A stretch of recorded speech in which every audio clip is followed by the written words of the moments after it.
السلام علیکم ورحمۃ اللہ وبرکاتہ۔ اعوذ باللہ من الشیطان الرجیم، بسم اللہ الرحمن الرحیم۔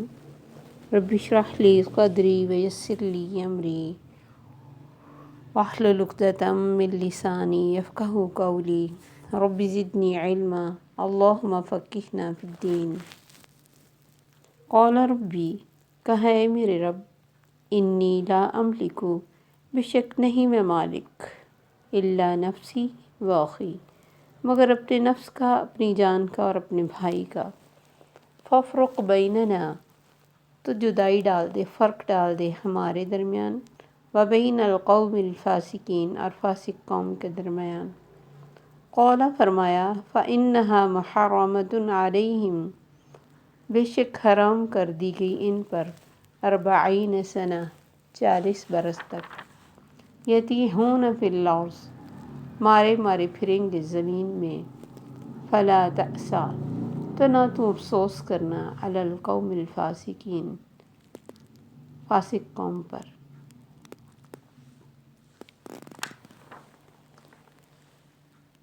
جب موسیٰ علیہ السلام نے ان کی ہٹ درمی دیکھی اور ان کی وہی ضد کہ وہ نکلیں گے تو ہم جائیں گے، تو انہوں نے اللہ سے پھر دعا کی کہ یا اللہ، میں اپنی جان کا مالک تو ہو سکتا ہوں کہ اس کو تیرے راستے میں لگاؤں، محنت کروں، مگر ان کی جانوں کا مالک میں نہیں ہو سکتا۔ میں نے اپنی طرف سے کوشش کر لی اور توکل کا بھی یقین دہانی کرائی، اللہ کے انعام بھی نظر آ رہے تھے کہ اللہ نے کہا تھا اگر اللہ پر بھروسہ کرو گے تو مومن ہو تو، اور تم غالب آؤ گے، مگر انہیں اس بات پر یقین کیا نہیں، کیونکہ محنت نہیں کرنا چاہتے تھے۔ تو میرے مالک، میں اپنی جان کا اختیار رکھتا ہوں، یہ اپنے بھائی کو کہہ سکتا ہوں، اس پہ میرا حکم چل سکتا ہے، ان پر نہیں۔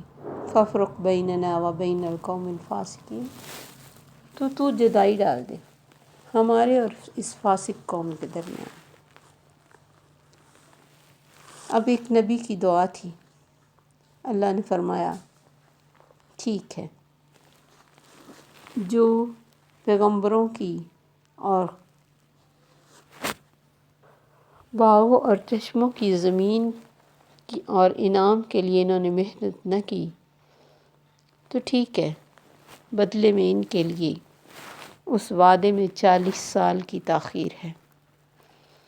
اللہ نے فرمایا ایسی بزدل اور نافرمان قوم کی یہ سزا ہے کہ ان سے اس وعدے کا جو ذکر تھا اس کو مؤخر کر دیا جائے، لیٹ کر دیا جائے، اور اس تاخیر میں دراصل اس بزدل اور پست ہمت قوم کے بیماریوں کا علاج تھا کہ وہ اتنی مدت اسی جنگل میں ادھر سے ادھر اور ادھر سے ادھر دھکے کھائیں، جنگل میں ہی زندگی گزاریں، اس قوم کے بچے جوان ہوں، بوڑھے مر جائیں، نئی نسل پیدا ہو، اور صحراؤں کی گرمی اور تکلیفیں برداشت کر کے ہمت والی قوم بنے، پھر وہ لوگ اس قابل ہوں گے کہ انہیں جہاد کے لیے ترغیب دی جائے اور وہ اٹھ کھڑے ہوں۔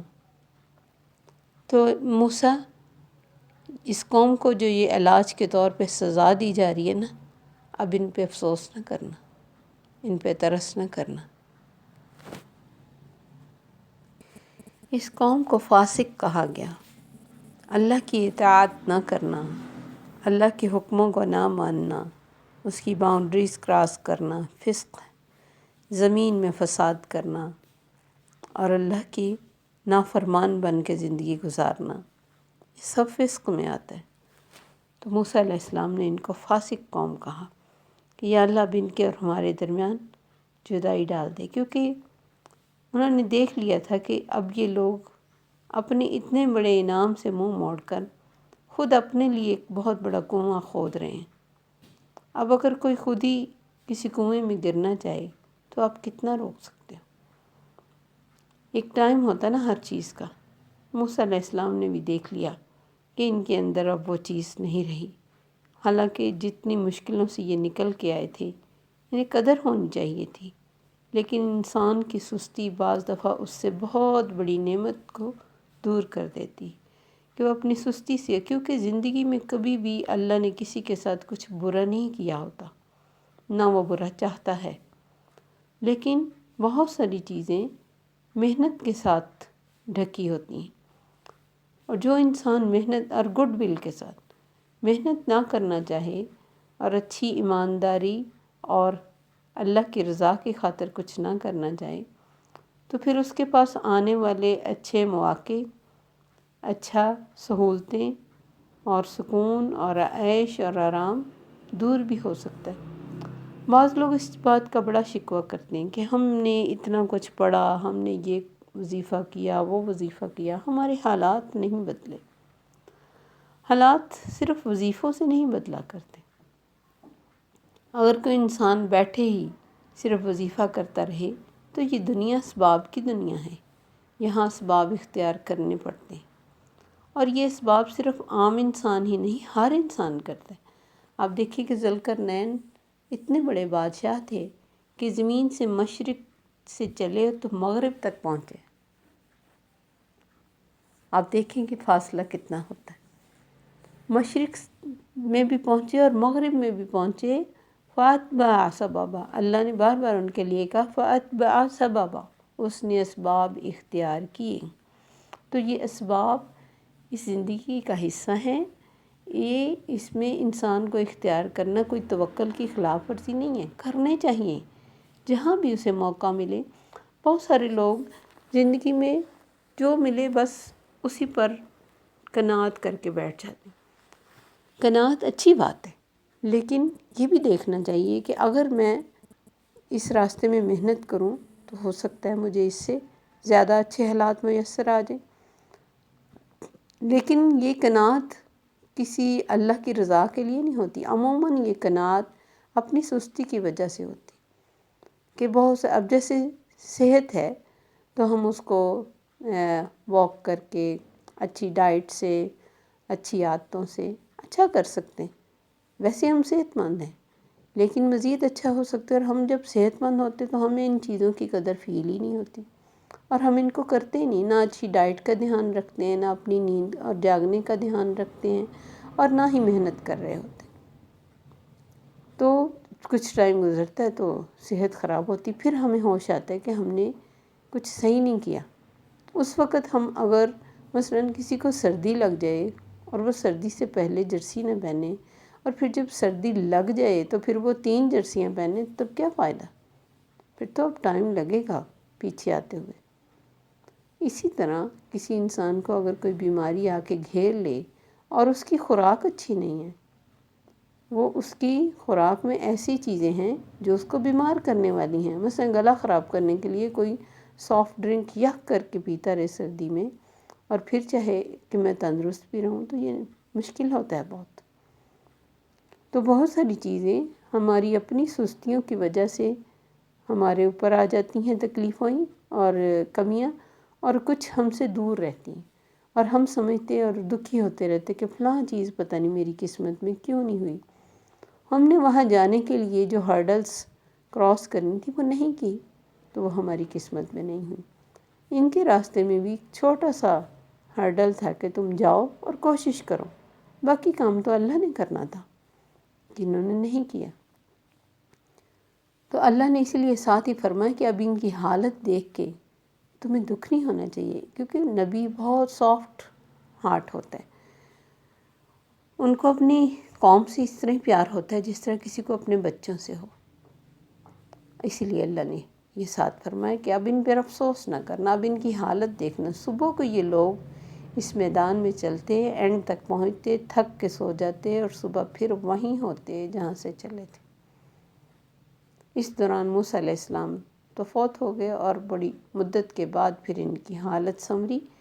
تو اس کی وجہ وہ خود تھے، کسی اور کو بلیم نہیں کیا جا سکتا۔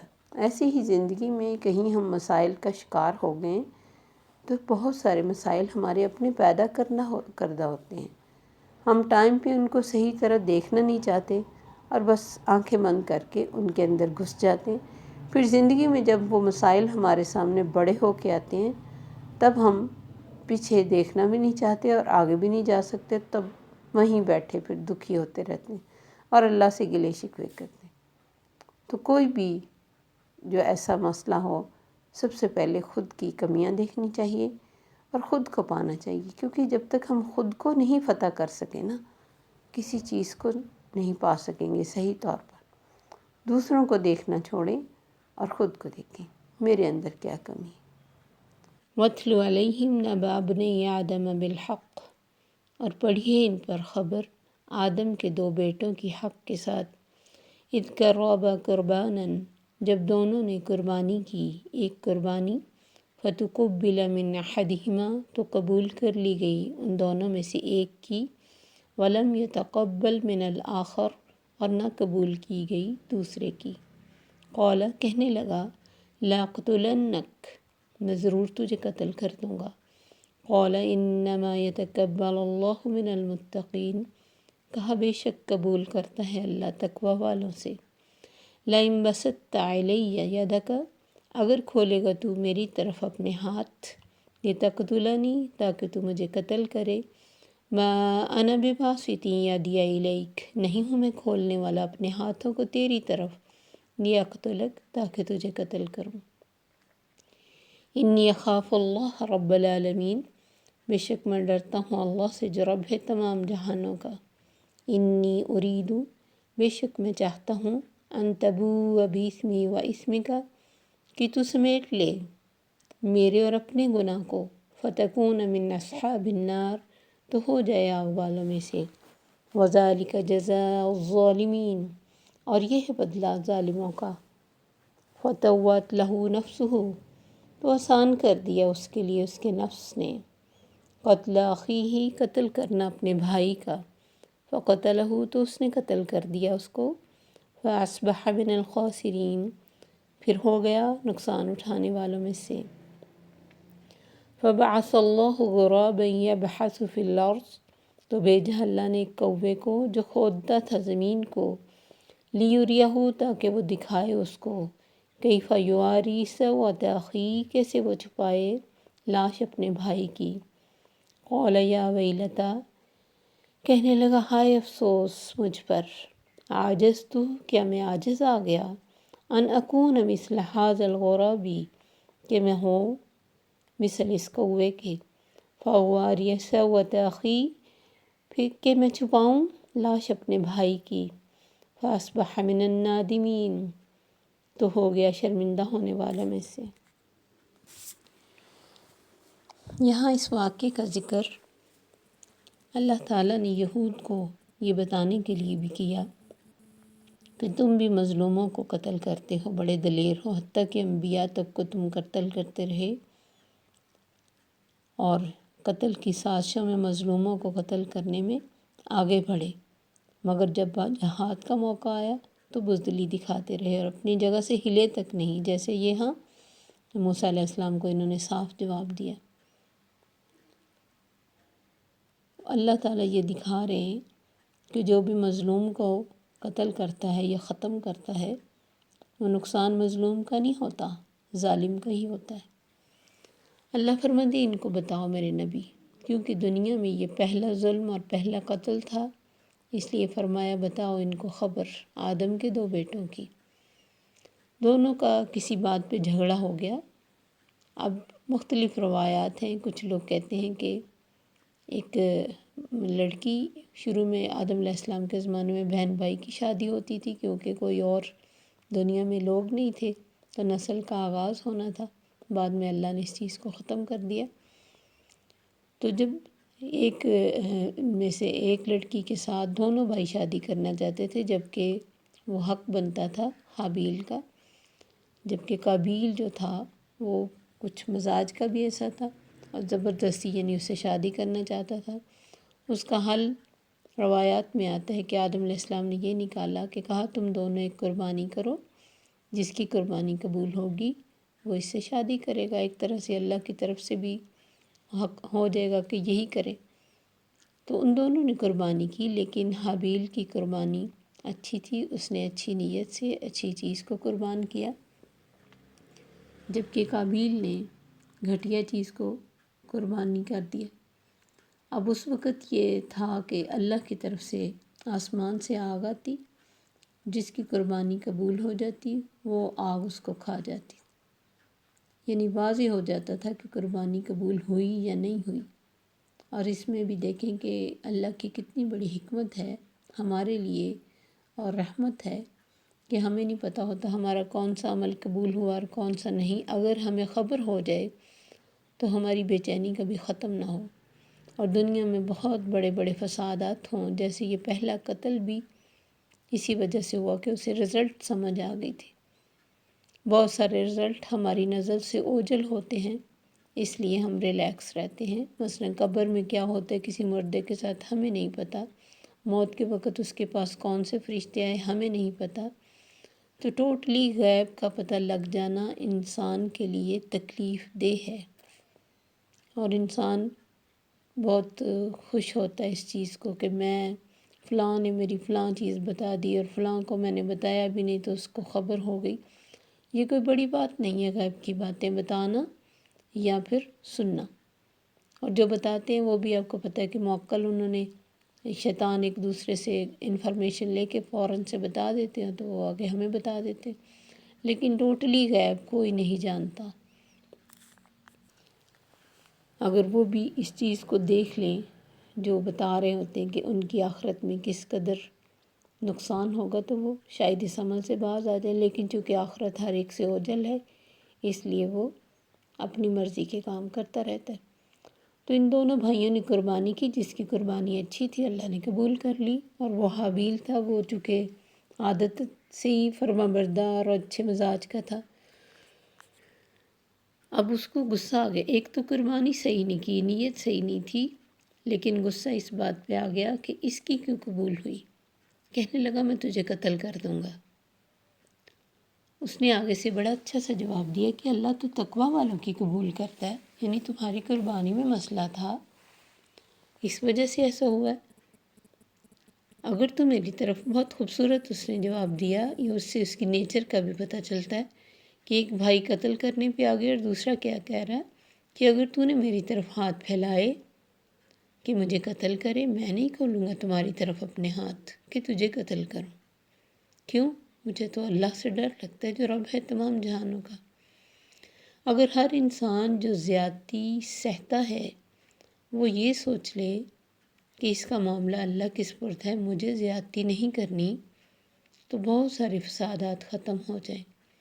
ہاں کبھی کبھار زیادتی کا جواب دینا بھی پڑتا ہے، لیکن اگر انسان بہت سارے معاملات میں دوسروں کی تکلیف کو برداشت کر لے اور اس کو اللہ کے سپرد کر دے تو اس کے اپنے لیے بھی اچھا ہو اور دوسرے سے بھی اللہ خود ہی نمٹ لیتا ہے۔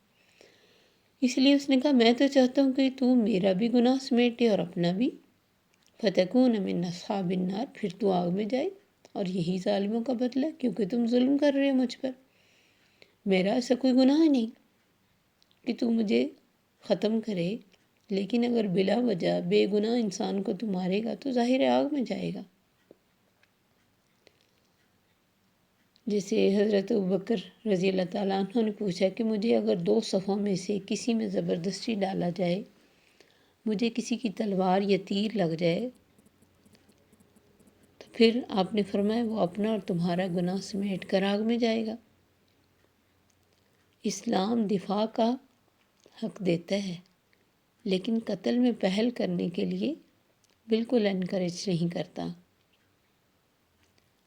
بہرحال اس کے نفس نے فَتَوَّعَتْ لَهُ نَفْسُهُ، اس کے نفس نے اس کو اس چیز پہ مائل کیا کہ وہ کرتے، کیونکہ انسان طاؤ کا لفظ طاؤ عین طوعا و کرہن قرآن میں ہم پڑھیں گے، اطاعت بھی ہے اسی سے۔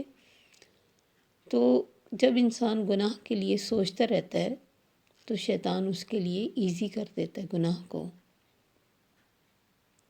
یہ ایک طرح سے تھوڑا سا ٹائم لینے والی سچویشن ہے کہ اس نے تھوڑا سا سوچا، لیکن نفس نے کہا مار ڈالو، اس نے اپنے بھائی کو قتل کر دیا اور ہمیشہ کے لیے نقصان اٹھانے والا میں ہو گیا۔ اب قتل چونکہ دنیا میں پہلا تھا اور مرا بھی پہلا انسان تھا، اور یہ دیکھیں کہ اس وقت عمریں بھی بہت ہوتی تھیں، اسے سمجھ رہا ہے کہ میں اس لاش کا کیا کروں۔ یہ بھی انتظام اللہ نے کیا۔ اور اس میں ایک بہت بڑی چیز ہمیں یہ بھی نظر آتی کہ جو ہم مردوں کو دفناتے ہیں یہ اللہ کا حکم ہے، اور کوئی بھی طریقہ جلانا، بہانا یا کچھ بھی کرنا وہ اسلامک طریقہ نہیں ہے۔ اسلامک طریقہ اللہ نے کنویں کے ذریعے، اب یہ بھی دیکھیں گے اللہ اپنا کام کسی سے بھی لے سکتا ہے، اللہ کی ساری مخلوق اس کی فرما بردار ہے، وہ اپنا کام کسی سے بھی لے لیتا ہے۔ اللہ نے کوے کو بھیجا، فبعث اللہ غرابا یبحث فی الارض، اس کوے نے ایک مرے ہوئے کوے کو اس کے سامنے زمین کھود کر ڈالا، لیوریہ کیف یواری سوءۃ اخیہ، تاکہ اسے دکھائے کہ اپنے بھائی کی لاش کو کیسے چھپائے۔ اب چونکہ وہ مار کے شرمندہ، کیونکہ جب تک انسان کو غصہ ہوتا ہے سمجھ نہیں آتی، جو ہی غصہ کم ہوتا ہے اسے دکھ ہونا شروع ہو جاتا ہے میں نے کیا کیا۔ دکھ اس کو بھی ہوا، قال یا ویلتہ، کہنے لگا ہائے افسوس مجھ پر، میں تو عاجز ہوں کہ اس کوے جیسا بھی نہ ہو سکا، اتنی بھی مجھے سمجھ نہیں آئی کہ میں کیا کروں۔ فواری سوءۃ اخی، تو اس کی چھپاؤں اپنے بھائی کی لاش، فاصبح من النادمین، ہو گیا شرمندہ ہونے والوں میں سے۔ ایک دفعہ میں ایک آرٹیکل پڑھ رہی تھی کہ جیل میں ایک شخص نے جا کے بہت سارے قیدیوں سے انٹرویو کیا، تو میجورٹی جو قیدی تھے وہ اس بات پہ ریگریٹ اور پچھتا رہے تھے کہ کاش ہم غصے میں وہ کام نہ کرتے جسے ہم نے کیا اور آج جیل میں ہیں۔ تو غصہ اسی لیے آپ نے حرام کیا ہوا ہے۔ اللہ کے حکم سے آپ نے فرمایا، ایک صحابی نے کہا اللہ کے نبی مجھے کوئی نصیحت کریں، فرمایا غصہ نہ کیا کر۔ انہوں نے کہا ٹھیک ہے، اور کوئی نصیحت؟ فرمایا غصہ نہ کیا کر۔ 3 دفعہ آپ نے یہ کہا۔ ہو سکتا ہے ان کی نیچر میں آپ نے تھوڑا غصہ دیکھا ہو۔ تو یہ اتنی بری چیز ہے کہ انسان کی عقل کو ختم کرتا ہے اور اسے پتہ نہیں چلتا کہ وہ کیا کر رہا ہے۔ تو جب بھی بہت غصہ فیل ہو، کچھ ٹائم کے لیے آؤٹ آف سین ہونا چاہیے، ادھر ادھر چلے جانا چاہیے، کیونکہ اب سائنس بتاتی ہے کہ ہر سچویشن جو ہے وہ 12 منٹ یعنی 12 منٹ کی ہوتی ہے۔ اگر ہم اس کو کنٹرول کر لیں تو وہ سچویشن اور وہ غصہ اور وہ سب کچھ ختم ہو جاتا ہے۔ لیکن چونکہ ہم ذہن سے نکالتے نہیں ہیں، ادھر ادھر ہوتے نہیں ہیں، مسلسل سوچتے رہتے ہیں، اس وجہ سے پھر غلط عمل بھی ہوتا ہے ہم سے اور ہم بعد میں پچھتاتے بھی ہیں۔ تو اسے نہ صرف دنیا کا نقصان ہوا، بھائی گیا، افسوس، پچھتاوا، بلکہ آخرت کا بھی نقصان۔ دنیا میں پہلا قتل، حدیث میں آتا ہے قیامت تک کے لیے جتنے قتل ہوں گے ان میں سے ایک حصہ قابیل کو جائے گا، کیونکہ اس نے دنیا میں پہلا قتل کیا۔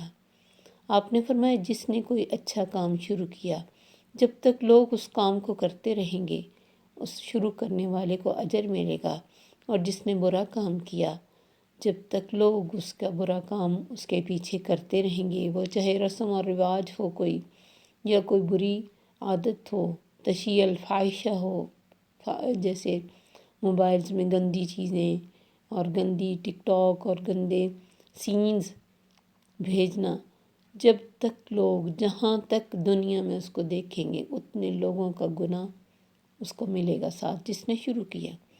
تو کوئی بھی کام کرنے سے پہلے کئی بار سوچنا چاہیے کہ میرے اس کام سے کسی کا نقصان تو نہیں ہوگا، کچھ میں نئی بری چیز تو نہیں کرنے لگا۔ ہم تو بڑی خوشی سے کہتے ہیں نا ٹرینڈ سیٹر، ٹرینڈ بھی دیکھ کے چلانا چاہیے کہ کون سا اچھا ہے۔ بے حیائی کا ٹرینڈ جو چلائے گا، جتنے لوگ بے حیائی کا لباس پہنیں گے، بے حیائی کی بات کریں گے، بے حیائی کے کام کریں گے، اتنا ہی گناہ اسے پہنچتا جائے گا۔